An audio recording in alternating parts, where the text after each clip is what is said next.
Hello Bangladesh, আসসালামু আলাইকুম। আপনারা সবাই কেমন আছেন? সবাইকে ঈদ মুবারক। পর্তুগালে আজ আমাদের ঈদ। কিন্তু এটাই হলো শখের বিদেশ, যেটাতে আর কি ঈদ পালন করছি।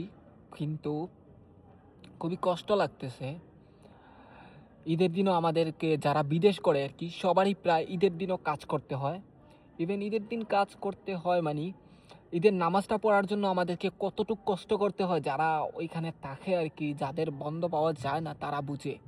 যারা ইউরোপে আছে বা যারা বিদেশেই আছে সবাই জানে, মুসলিম কান্ট্রি ছাড়া যারা ইউরোপে আছে তারাই এটা বেশি বুঝতে পারে, কারণ খুবই কষ্টদায়ক আর কি। আপনি আশেপাশে মসজিদ পাবেন না। আমাদের যদি ঈদের জামাত পড়তে হয় তাহলে ভোর 4টা বা 5টার সময় উঠতে হবে, 10:30টার সময় আপনার ডিউটি। এর আগে আপনাকে পৌঁছাতে হবে আপনার সিটিতে, আবার কাজের জায়গায়। এখানে মালিককে দোষ দিয়েও কোনো লাভ নেই, কারণ আপনি তো রুলস রেগুলেশন সব কিছু জেনেই কাজে লেগেছেন, তাই না? সব কিছু ওদের কন্ট্রাক্ট আছে, সব কিছু আছে, আপনি তো বুঝেই কাজ করতেছেন। কিন্তু ঘুরে ফিরে একটাই জিনিস খারাপ লাগে, যারা বিদেশ নিয়ে অনেক চিন্তা ভাবনা করেন, অনেক জিনিস বুঝেন, বিদেশের লাইফ অনেক রঙিন, অনেক জাঁকজমকপূর্ণ, এরকম কিছুই না। আরও কতটুকু কষ্টদায়ক আপনারা এটা বুঝতে পারবেন যারা আসতে চায়, এবং যারা এসেছে তারাই বুঝতে পারবে। আর যারা আসেনি তারা তো বিশ্বাস করেন, তারা কোনো কিছু ইমাজিনই করতে পারবে না এত পেইনফুল একটা জায়গা। এবং কেউ কারো না, নিজের সাথে নিজের প্রতিনিয়ত লড়াই করে যেতে হবে।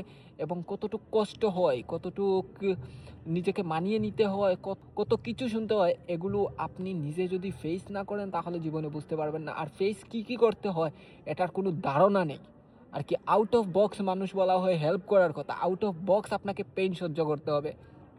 এবং কোনো ফেস্টিভ্যালেই যদি আপনার যদি যেদিন বন্ধ ওই দিন ছাড়া যদি কোনো ফেস্টিভ্যাল না হয় তাহলে আপনার কোনো বন্ধ নেই। এক্সট্রা কোনো বন্ধ যে পাবেন এমন কোনো কিছুই না। আর কারণ ব্যতীত কোনো অ্যাপয়েন্টমেন্টের ডকুমেন্ট ছাড়া আপনি যাবেন ওদের কাছে ছুটি নিতে, তাও দেবে না।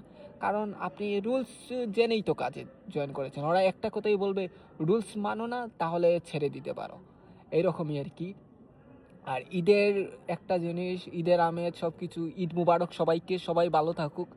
আর যারা বিদেশে আছে তাদের জন্য আর কি অনেক স্যালিউট।